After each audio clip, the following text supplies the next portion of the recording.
ህዝባዊ ተቃውሞ ተቀሰቀሰም። ከ10 በላይ ኦርቶዶክሳውያን ተገድለዋል። እንዲሁም በርካቶች ቆስለዋል። ከ101 ዓመት በላይ ዕድሜ ያለው ቤተ ክርስቲያንም በእሳት ተቃጥሎ እንዲወድም ተደርጓል። የትራንስፖርትና ሌሎች እንቅስቃሴዎች ተዘግተዋል። ህዝባዊ ተቃውሞው ቀጥሏል። ሰላም ጤና ይስጥልን ውድ የረመጥ ሚዲያ ቤተሰቦች እንደምን አላችሁ? ይህ ረመጥ ሚዲያ ነው። አበይት መረጃዎችን ወደ እናንተ ይዘን ቀርበናል። እስከ ዝግጅታችን ፍጻሜ ድረስ አብራችሁ እንድትቆዩ በአክብሮት እንጋብዛለን። አሁን ወደ መረጃው እንለፍ። በምስራቅ አርሲ ሀገረ ስብከት ከ10 በላይ ኦርቶዶክሳውያን ሲገደሉ የ101 ዓመት ዕድሜ ያለው የቅዱስ ገብርኤል ቤተክርስቲያን ሙሉ በሙሉ በእሳት ወድሟል ተባለ። የመድኃኔዓለም ቤተክርስቲያን ላይ ዘረፋ የተካሄደ ሲሆን ጽላቱን ይዘው ተሰደዋል። መኖሪያ ቤታቸውም መቃጠሉ ተዘግቧል።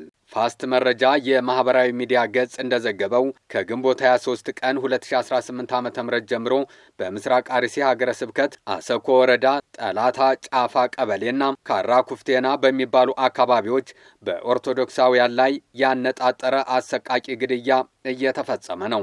በአሰኮ ወረዳ ጠላታ ጫፋ ቀበሌ ብቻ በታጣቂ ኃይሎች በተፈጸመ ሰብአዊነት በጎደለው ጥቃት ከ10 በላይ ንጹሃን ኦርቶዶክሳውያን ተገድለዋል። በአካባቢው 101 ዓመታትን ዕድሜ ያስቆጠረው የጠላታ ጫፋ ቅዱስ ገብርኤል ቤተክርስቲያን ሙሉ በሙሉ በእሳት መውደሙም ተገልጿል። በተመሳሳይ ጥቃት በካራ ኩፍቴና መድኃኔዓለም ቤተክርስቲያን ላይ ጥቃት የተሰነዘረ ሲሆን የቤተክርስቲያኑ ንብረት የሆኑ ቤቶች በመቃጠላቸው ምዕመናን የመድኃኔዓለምን ቅዱስ ጽላት ይዘው በእግራቸው ወደ ሌላ አካባቢ መሸሻቸው ታውቋል። በዚሁ በምስራቅ አርሲ ሀገረ ስብከት በሽርካ ወረዳ በሁለት ወጣት ኦርቶዶክሳውያን ላይ ዘግናኝ ግድያ መፈጸሙም ተሰምቷል። ድርጊቱ የተፈጸመው ሚታና ዋጅ ቀበሌ ሲሆን ታጣቂዎች ግንቦት 23 ቀን 2018 ዓ.ም ወደ ወጣቶቹ መኖሪያ ቤት በመግባት በቁጥጥር ስር እንደዋሏቸውና በመቀጠልም ወጣቶቹን ወደ ሚታና ጋዶ ቀበሌ በመውሰድ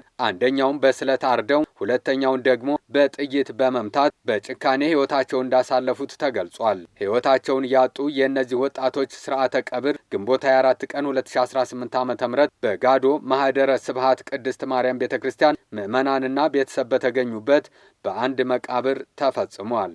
በምስራቅ አርሲ ሀገረ ስብከት በአገልጋዮችና ምዕመናን ላይ በተደጋጋሚ ጥቃት እንደሚፈጸምበት ማህበረ ቅዱሳን ቴሌቪዥን ለዓመታት መረጃ ቢያደርስም ዛሬም ድረስ ዘላቂ መፍትሄ አልተገኘም።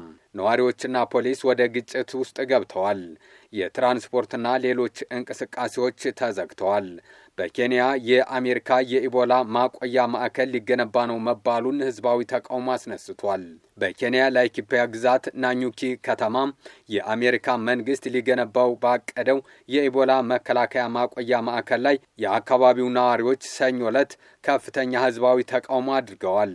ነዋሪዎቹ የኢቦላ ቫይረስ ተጋላጭ የሆኑ አሜሪካውያንን ለማቆየት በኬንያ አየር ኃይል የጦር ሰፈር ውስጥ ሊገነባ የታቀደውን ባለ 50 አልጋ ማዕከል የተቃወሙት አስቀድሞ ምንም አይነት የህዝብ ውይይትና ምክክር ሳይደረግበት በሚስጥር የተወሰነ ነው በሚል ነው። ነዋሪዎችና ፖሊስ ወደ ግጭት ውስጥ እየገቡ ሲሆን የጸጥታ ኃይሎች አስለቃሽ ጭስ በመተኮስ ሰልፈኞችን ለመበተን መገደዳቸው ታውቋል። በተፈጠረው ግርግር ሳቢያ የናኙኪ ከተማም የንግድና የትራንስፖርት እንቅስቃሴ ሙሉ በሙሉ የተስተጓጎለ ሲሆን ማዕከሉ ሊገነባ ነው የሚለው ዜና የአካባቢውን የቱሪስት ፍሰትም ክፉኛ ጎድቶታል ተብሏል። በርካታ ዓለም አቀፍ ቱሪስቶች ወደ አካባቢው የሚያደርጉትን የሆቴል ማስያዣ ጥያቄዎችን በጅምላ እየሰረዙ መሆኑን የዘርፉ ባለቤቶች በምሬት ተናግረዋል። የአካባቢው የንግድ ምክር ቤትና የፖለቲካ መሪዎች መንግስትን በግልጽ እየተቹ ሲሆን የአገሪቱ የጤና ስርዓት መሰረታዊ ክትባቶችን እንኳን ማቅረብ ባልቻለበት ሁኔታ ዓለም አቀፍ አደጋ የሆነውን የኢቦላ ማቆያ ማዕከል መቀበል አደገኛ መሆኑንም እየገለጹ ነው።